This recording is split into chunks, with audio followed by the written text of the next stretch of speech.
Si hay un director de cine que le agradezco demasiado por motivar mi vida y estar profundamente agradecido de sus trabajos por inspirarme en mi decisión de vivir en el mundo y la industria del cine, y del responsable de varias lecciones de la vida que he aprendido gracias a sus películas, el único sujeto que puedo agradecer de más es a Christopher Nolan. Christopher Nolan es quizás el cineasta y el director de cine más influyente del siglo XXI. Tal vez suene una exageración, pero sin importar cuánto intentemos desacreditar su trabajo, Nolan marcó un inicio y un final en la manera de cómo vemos el séptimo arte.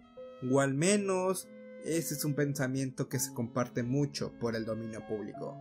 Verán, Nolan, sin importar de lo que pensemos de sus películas, es un artista bastante importante en la industria. Sus películas y sus trabajos han traído una corriente de influencia que se sigue experimentando en el cine de hoy en día. Y esa influencia surgió más que nada porque el tipo es bastante talentoso en lo que hace. Él ya no está en su era más perfecta, pero ese detalle lo discutiré más adelante. Mi punto es que si hay una razón por la que Nolan es tan popular, es porque él mismo se construyó una carrera respetable. Películas como Batman Inicia, El Prestigio, El Caballero de la Noche, Memento y El Caballero de la Noche Asciende fueron películas que dejaron y siguen dejando un impacto personal en la vida de millones de personas. Estas películas poseen una perfecta dirección, pero también poseen mucha filosofía personal y existencial acerca de cómo percibimos la vida y cómo manejamos la oscuridad y la luz que necesitamos como seres humanos. Memento presenta la idea importante de por qué es necesario encontrar la verdad, mientras que El Prestigio muestra cómo la verdad puede ser un arma de doble filo, como en The Dark Knight se muestra el lado crudo de por qué a veces es necesario ocultar la verdad. El cine de Nolan es, o fue en su momento, un equilibrio entre un espectáculo mundial con un drama que retrataba la fragilidad que posee el ser humano. En Batman Inicia observamos cómo nuestra oscuridad puede ser una prisión sin escapatoria. En Dark Knight observamos por qué es necesario controlar esa oscuridad, y en The Dark Knight Rises aprendemos por qué es importante crecer y ascender de esa oscuridad. Y puedo pasar mucho tiempo explicando por qué Nolan construyó su prestigio gracias a su estilo que es bastante característico y popular en la industria. A Nolan le importa mucho vender sus películas como eventos masivos y como espectáculos que desafíen las leyes de la física de nuestra naturaleza. Pero en un inicio a Nolan le importaba mucho mostrar el lado vulnerable e inestable de sus personajes. Hubo un tiempo donde pudimos sentir empatía, dolor y relacionabilidad con su Leonard Shelby o con su Bruce Wayne. Personajes que no son como nosotros, pero que sentimos lástima y les damos importancia porque tienen deseos y necesidades que son fáciles de conectar con los nuestros. Y menciono esto porque yo siento personalmente que eso fue una prioridad en el cine de Nolan que se ha perdido desde hace años. Como por casi decir que es algo que lleva toda una década entera que se ha quedado como un recurso muerto. Sus películas ya no son íntimas o son sobre nosotros trabajando y viviendo con nuestros propios demonios internos. Son acerca del espectáculo. Ustedes ya saben mis opiniones sobre Interstellar, pero en serio. Odio esta perra. Dunkirk y sobre todo Tenet, que ya he hablado de la película varias veces en el canal. Son películas acerca de eventos que tienen como prioridad mostrar lo tan enormes que son, pero en su consecuencia muestran lo tan poco que en su deseo de combatir la fragilidad y la necesidad de crecer para sus personajes. Pero aquí una pequeña recapitulación. Encuentro bastante molesto en ver Interstellar. Es un bonito viaje a los cosmos, pero solo es eso. Es un intento de Nolan en hacer su propia 2001 Una Odisea en el espacio. Un deseo tan ambicioso que puede ser cínico en ocasiones. No encontré a ningún personaje disfrutable de ver en pantalla y ustedes ya saben mis opiniones sobre Murphy Cooper. ¡No tengas miedo!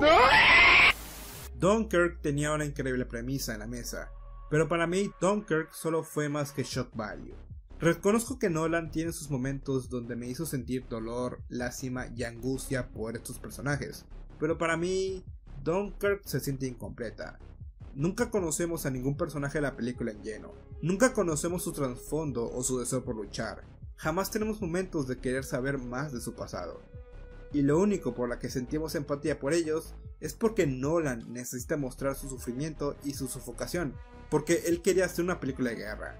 Y una película de guerra bastante extraña, porque su estilo y la decisión de cómo la película fue editada está jodidamente rara. Se siente molesto y bastante egoísta si se lo ponen a pensar en cómo la película decide ser como es.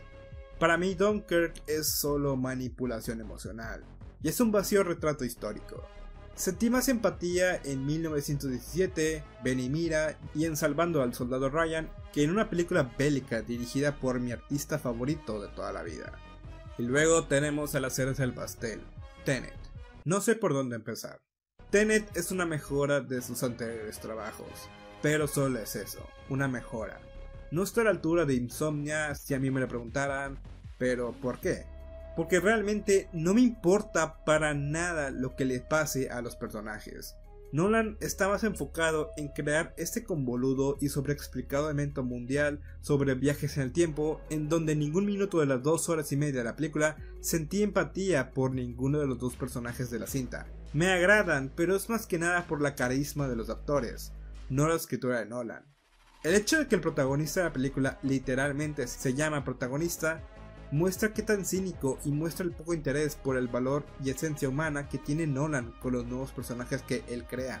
Admitiré que sentí algo de lástima y placer cuando Nolan finalmente, en 22 años de carrera, finalmente pudo escribir un decente personaje femenino. Personaje femenino que se basa en que es abusada y violentada por su pareja. ¿Qué es esto? ¿Los años 50? Y finalmente llegamos a su última película, Oppenheimer, que será una biografía acerca del hombre que creó la bomba atómica, la creación más devastadora y peligrosa que se ha hecho en la historia de la humanidad.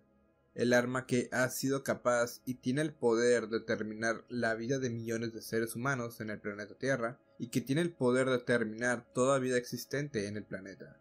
Suena como la historia del sujeto más antipático que ha pisado este planeta, pero no lo es así. Si investigan la vida y los pensamientos del mismo Oppenheimer, aunque sea una investigación superficial, notaremos que antes de esa muerte y esa destrucción que lamentablemente él fue el responsable, tenemos la historia sobre un sujeto que quería salvar su mundo de no solo de la guerra, pero de él mismo, de su creación. La mayor creación de la historia, la arma más innovadora de la historia que gracias a los conocimientos que influyeron a generaciones, alcanzó a hacer lo imposible porque él solo quería hacer el mundo de un lugar mejor. Pero tristemente ese deseo fue arrebatado y destruido no solo por él, pero por un gobierno que traicionó su sueño, y seguimos experimentando sus consecuencias de esa arma hasta el día de hoy. La vida de Oppenheimer en realidad fue bastante trágica, desde el lado personal como su lado psicológico. Una vez que el arma fue usada 2 veces en la guerra, Oppenheimer murió. Lo que fue una vez el científico más ambicioso y más optimista de su momento, se convirtió en la Santa Muerte. Él tenía sangre en las manos y se convirtió en todo lo opuesto de lo que él una vez deseó ser. Él es un personaje bastante complejo y honestamente es bastante complicado llevarlo al cine. Entonces, respóndanme, ¿por qué el director de Tenet tiene en sus manos esta película? Sé que sueno como un cínico, pero es que no tengo ninguna esperanza que esta película vaya a funcionar, no en la manera de que Nolan tiene pensado en su mente. Yo sé que la producción tiene al director de fotografía de las mejores películas visuales de Nolan. Yo sé que tienen a un ganador del Oscar que va a componer el soundtrack de la película, y que hará que la ejecución de la historia sea más sumergible. Y sé que tienen a una editora que ha trabajado en películas que toman su tiempo para presentar la biografía de personajes con muchas emociones. Y yo sé que tienen un cast consistente de actores de renombre, donde el 99% de los presentes son personas blancas. Eso es bastante extraño. Pero sin importar por eso, Nolan para mí no es más que shock value. No es más que un director que es más de estilo sobre sustancia. El diálogo de las nuevas películas de Nolan es hilarante. Pedí mi salsa picante hace 1 hora. Nolan sobreedita exageradamente sus películas, como yo y mis videos. El sonido... Viejo, ¿por qué las películas de Nolan poseen mucha mala edición de sonido? Observa todo, dame los detalles.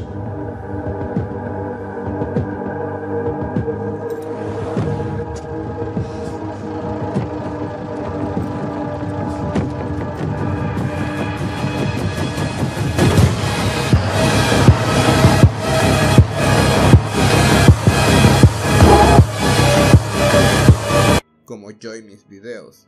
Solo pienso que Nolan ya no se toma de manera profesional el lado humano que se caracterizó en sus primeros trabajos. Como lo dije anteriormente, sus nuevas películas son sobre lo enorme que pueden ser las explosiones o los viajes, más que la necesidad y el deseo para sentir empatía y satisfacción por sus personajes.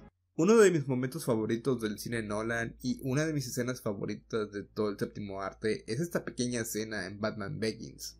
Es sobre Bruce Wayne aceptando trágicamente y de manera bastante agridulce la muerte de su pasado.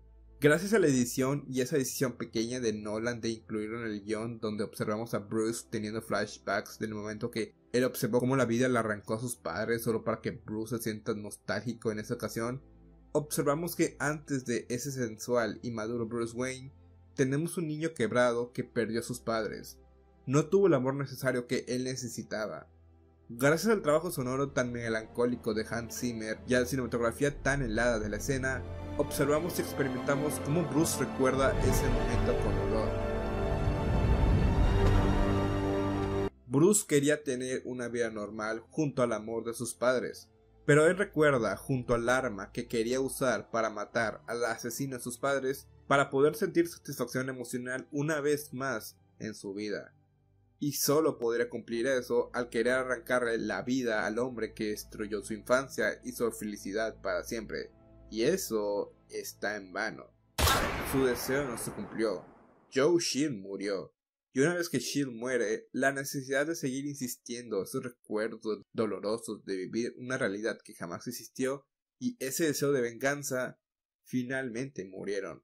Y después, Bruce avienta el arma, simbolizando que no se quedará estancado en el pasado, y en el deseo de un hubiera, para poder seguir avanzando en la vida. Bruce Wayne sigue siendo el mejor personaje que Nolan ha escrito en su carrera. Esos pequeños momentos de menos de 2 minutos tienen mucho peso emocional, y nos hacen conectar por medio de recuerdos dolorosos la necesidad y el deseo de personajes de ficción. Entonces, ¿por qué? ¿Por qué eso está ausente en Dunkirk y en Tenet? ¿Podría Nolan representar en la pantalla grande una necesidad importante de mostrar empatía y lástima por un personaje que es bastante difícil de mostrar cariño? ¿Podrá Nolan dejar a un lado esa necesidad de sobrepresentar la escala de sus leyes de metafísica para mostrar la escala emocional de sus personajes? Algo que Nolan fue bastante perfecto en lo que fue la mejor película de todos los tiempos. ¿O será otra Tenet? Nadie sabe. Todavía falta otro año para saber el resultado. Tal vez este video vaya a envejecer bastante mal con el tiempo. Pero mientras edito y grabo este video, no me muestro optimista con este proyecto en este momento. Pero quién sabe, Quentin Tarantino hizo una película sobre los asesinatos de la familia Manson. Y en vez de hacerlo sobre el monstruo en cuestión, lo hizo sobre Sharon Tate.